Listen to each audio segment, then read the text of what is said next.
What's up, guys? This is vlog number 3. Technically, it's July 5th, and thanks for following me on this journey to lose 15 pounds and to make internet money. My name is Landon Wells, founder of the Lost Youth brand, and please like and subscribe to these videos. It really helps me out. This is a big leap into the unknown for me here, and if anyone can relate to that feeling of that voice in your head that says I was meant for something more, then you're gonna like this channel and keep following along. So I was gonna do one of these videos again last night, and it was 4th of July yesterday, and the ongoing theme is that if I don't feel like doing something, I don't really do it. And you've got to listen to yourself, and you've got to follow what feels good more. We're going to get to that later in the video about how that will take you closer to your dream life, and how that relates to the theme of this video. I was broke and friendless 2 years ago, and now I feel like the luckiest man alive. So I'm going to share about my journey to getting to this point on this video today, and if you can relate to that, maybe not having a social circle that you dream of, that lifts you up, or not being in a financial spot that you want to be in. I was 35 years old going through that, so it can happen at any point in your life, and maybe it could happen again if I'm not careful. So a little bit about my journey. I moved to Austin 3 years ago when I was around 34, and my job that changed my life was roofing sales. And sales is a great job to have because the income is sky's the limit on income on sales, especially 100% commission jobs. But a lot of them you're going to be like doomed to fail. And I've learned a lot. I've seen a lot of guys come into sales and not make it, seen other guys make it. And it's hard to predict, guys who are ex-convicts with tattoo sleeves. I know who are made $370,000 in last year. I saw his pay stubs. And many other guys all over the map. And also I worked jobs in alternative financing when I was 27, and I was just a sheep out to slaughter in that job. And I don't know if anyone really could have done well in that. And then there's other guys who get these jobs, work at software companies, and they do well. So it's really a nuanced thing if you're going to make it in sales. Money is nuanced. There are guys who are 20 years old. I watched a YouTube video who made $175K in profit in 1 month. That was my best year in roofing sales, was around that. And so that's crazy. That's possible. Really anything is possible. But it is hard when you are in a dark spot and you don't have enough money to go out on your birthday, or you don't have a good group of friends that you really even want to be around, or that's that. If you've moved to a brand new city, it can be really rough. But it's all a mindset. That's cheesy. I hate using generic cookie cutter words. I'd say it's not that it's a mindset. It's the lesson that I've learned in changing my life in 2 years. My life looked a lot like this to this to this. So it's been doing that. I feel the exact same. I'm the same guy right now, and I have it all. I don't have a lot. I'm paying my bills, and I have a good group of friends, and I have a decent dating life. But I might as well have it all, and I feel the exact same. Nothing was different 2 years ago. But no one's gonna do it for you. It gives me a little hope thinking back that I felt the same, and I've heard other guys who make this kind of content say yeah, now I drive a Ferrari, or like my business is doing 100K a month, and I feel the exact same. And so that would have given, when I make these videos, I want to speak to the 34-year-old me who was like in living in despair, like the thinking that it would be better if I was dead, like, or thinking like what is the why what is wrong with me, that like this is my life, like why is this so hard?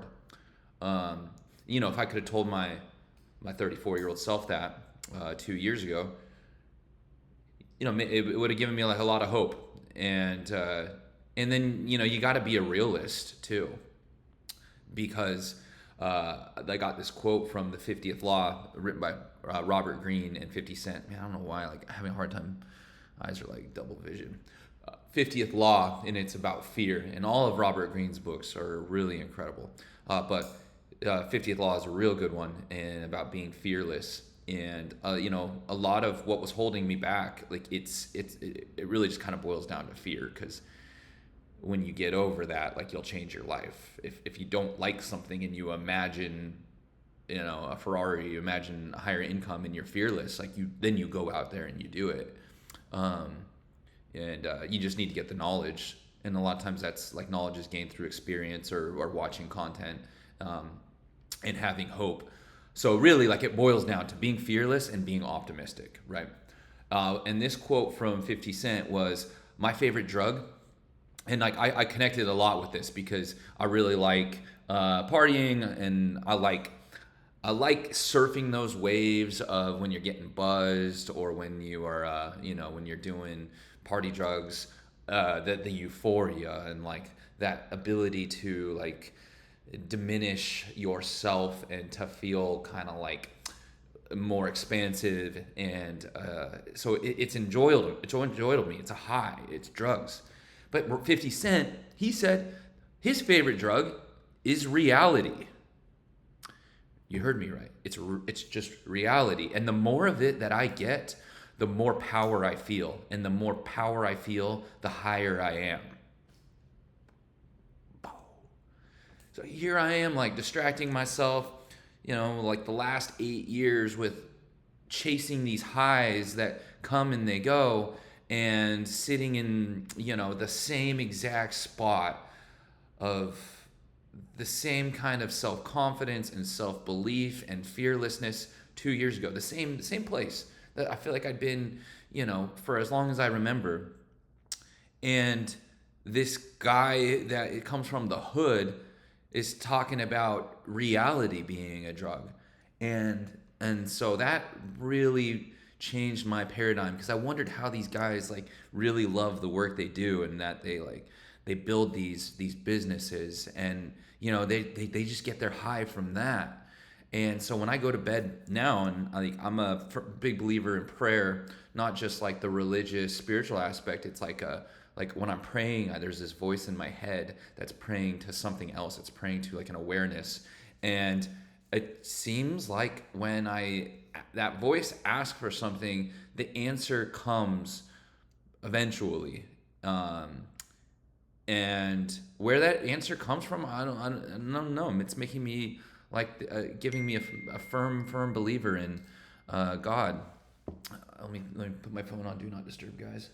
So that's like kind of all a good description of how my life has continued to change from this place where I feel no different, but I have money now, and I have a great group of friends, and it's only like my aspirations are unlimited, and so the other thing that is important is when we're going through these like tough times, and we're like, whatever it is, like lonely, or like broke, or not feeling good about ourselves, is a lot of times there's like a worst case scenario that we're making it out to be bigger than it really is. And this is like just a perspective thing. Because is it really that bad, that you're alone, like that relationship didn't work out? Is it that bad that you like? What if those relationships worked out and you were in a loveless, sexless marriage? Like, it's impossible for us to gauge these things. And that's like my worst case scenario was like having to move back and live at my parents' house.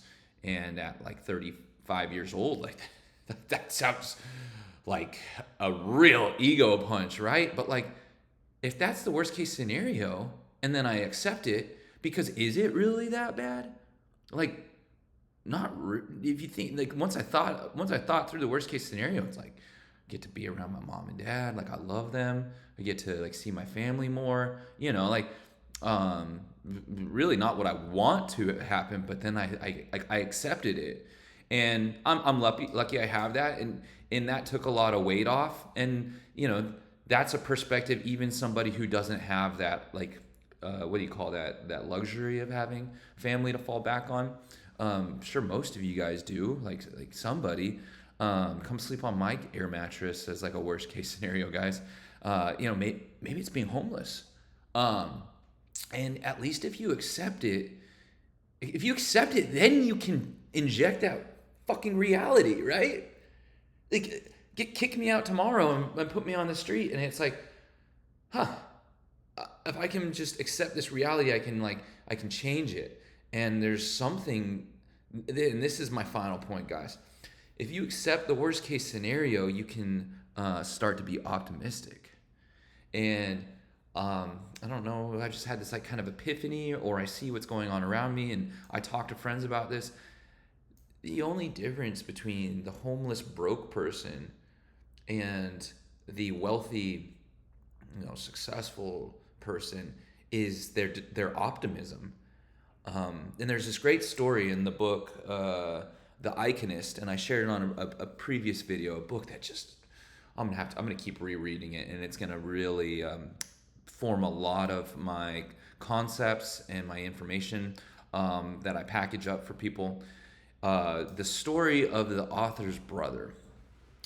And this author came from poverty in Los Angeles, and he's really made something of his life. He like went to a school of economics, and then got into like art and helping artists be seen and like doing marketing. And so the iconist is about how we craft icons in music, in art, in business, in art, just ourselves. And this is so important today because it's really difficult to be seen in a world where people are being inundated with so much information. So we have to do these like practices so that we get seen on dating apps, with our message to people, with the way we live our life. And the world needs this book right now. So you might want to go buy it right now. Written by Jamie Mustard, The Iconist. And the story that I will share is at the very end of the book. The author talks about his brother, who I don't know if he was older or younger, but his brother didn't make it out of this like rough upbringing, and he was homeless in New York City. And yeah, like from the sound of it, he just had nothing. Like you're very bottom of society, homeless person. And one day, I think the cops were gonna arrest him for something, and they told him that if he didn't want to go to jail, he could be interviewed by a radio station, and like get like couple hundred bucks for this. So the homeless guy is like, yeah, I'll take that. And he goes into the radio station, and they're interviewing him, and I think they ask what kind of special talents he has, and he shares that he plays the guitar. And they have a guitar, and they give it to him to play, and he ends up playing like what would become like one of the top covers, like 33 million views on of this video of him playing "Creep" by Radiohead. And so this goes viral, and this homeless guy like he makes like Facebook accounts, and his whole life changes from this. He ends up like cleaning up, I think maybe sobering up, and like living in a halfway house. And the principle here was that he got hope like he got seen by people, and it gave him optimism that because he was being seen. And like that's, you have this positive feedback loop where the people who make it to the top, they're just optimistic, and it might be more than just being seen. There's other parts to it, but that's what created this optimism in this this guy. And if we have optimism, we're gonna start businesses, we're gonna start this YouTube channel, we're gonna change our life because we have hope that it may not be what I love right now. I'm totally okay with being alone on my birthday, being alone all the time. Like, you're okay with it, the worst case scenario.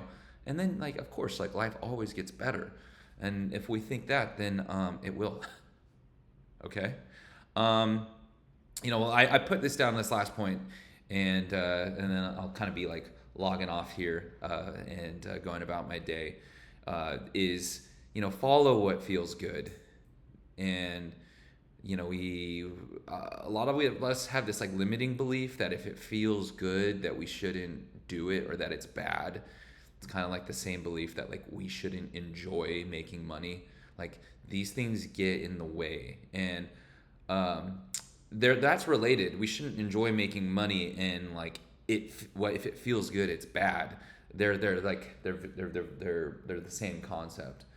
And so because that I've just started doing what feels good, and then like not beating myself up over it if like I wake up for a hangover, or and this is like internal stuff that I'm like breaking down by like continuing to do what feels good. They give me a beer after my workout class today, like I take it, Now there's a line where you like I don't want to. I actually like don't want to get too drunk and miss making these videos for you guys. So you see how like you can do what feels good, and then it's like, is this getting me where I want to go? And I think that's the concept that got bastardized. The concept of sin was never like it's right. That's such a fine line. Like, sin being like, oh, I sinned because like I like. I'm like, it's hard for me to even categorize this because I've totally rewired. I mean, an easy one is jerking off. I think I talked about that in my last video, and I don't want to hit on this stuff too much, but like that is one that it's like a fine line that you can think about jerking off as sinning, or you can just think like, oh, I like doing it, and then the sin would be like I stayed in my room for 3 straight days, and like I'm nowhere closer to my goals. So like, I hope I drew that fine line out, that like it's nothing to feel bad about. We do what feels good, and then this is such a great rewiring, because now I like doing fun things. Like I like having a beer. I like seeing my friends. I like house music, and so like I like to DJ. That's why I started DJing. YouTube videos. This is pretty like enjoyable for me too. I really like am looking forward to like connecting with the people who watch this video and seeing like, where are you at? What are you going through? Like, that sounds like my heart is kind of calling me to make a career of being able to do that for people, to help them lean into what makes them unique and get out of doing things you don't like doing. We were never meant to do like jobs we hate. Like, oh, it's disgusting. And like, we like have to do certain things even to make money, but like we have to have a plan. We have to be optimistic, and we have to follow what feels good. And so that's going to be a huge message over these next 3 months about about what we're doing to help people to follow the soul and what it wants to do and what feels good and make money doing that. I firmly believe that like this is such a huge problem, and it's the reason people are out of shape and they're not having sex, and people like don't really like being around them. Like, they don't feel good, and that's kind of it for the day. The last thing was I have my 5 pillars of the Lost Youth brand. The first one is the soul never grows up, or it could be said, lose your mind, follow your soul. Number two is it's hard. I gotta stop blanking. I think about these all the time. Number two is build something fun, and that's kind of like in line with the like do the fun things and follow your soul. Like DJ, do more creative stuff, and then eventually you won't come home from a job you don't like and veg out, rot out. You'll like come home and look forward to something else. That's the second one. Third one is be unapologetically yourself. So like lean into all of it. When I shaved my head the other day, like I used to be so like self-obsessed about my hair and like that was my problem, and it's like it never was like, we're way in our heads about appearances, and I like be unapologetically yourself then allows you to like feel so much more joy with life, like we were kids again.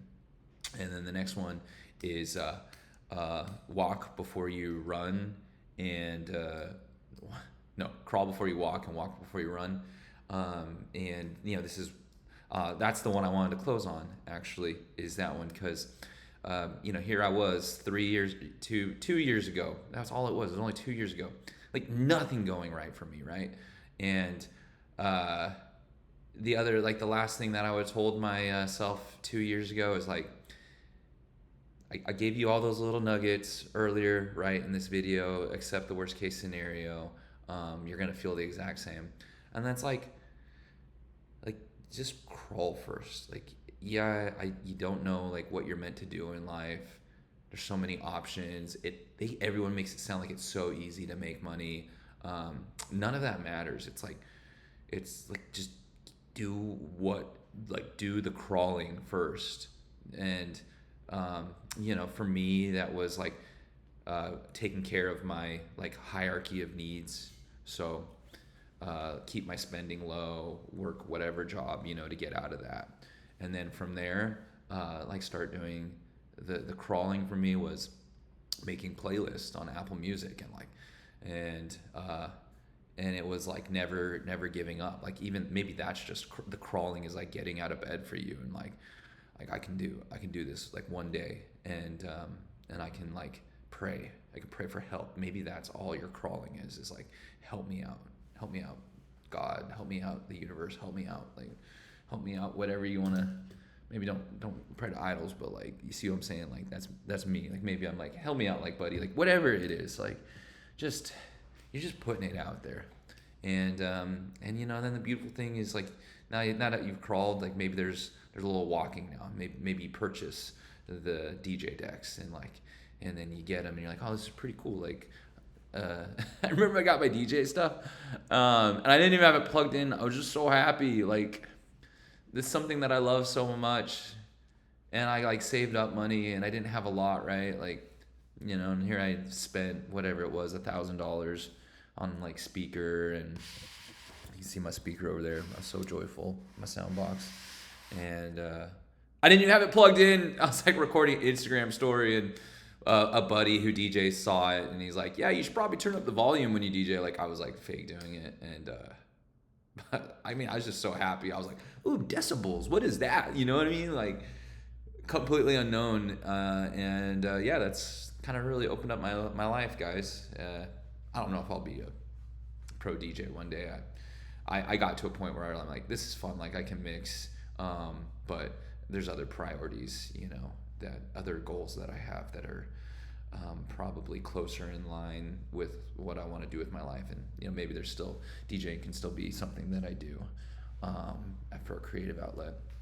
So that was the main block I wanted to go over today. Crawl before you walk before you run. Guys, you got this. If you have that optimism and you put these concepts to play, your life it's already great, but it's going to turn into whatever you imagine and dream of. So I hope you got some value out of this, and I'd love it if you guys liked and subscribed this video, and I'll come at you tomorrow with another concept related to the lost youth lifestyle and my journey over the next 90 days to fit and abundant. So, all right, have a good one.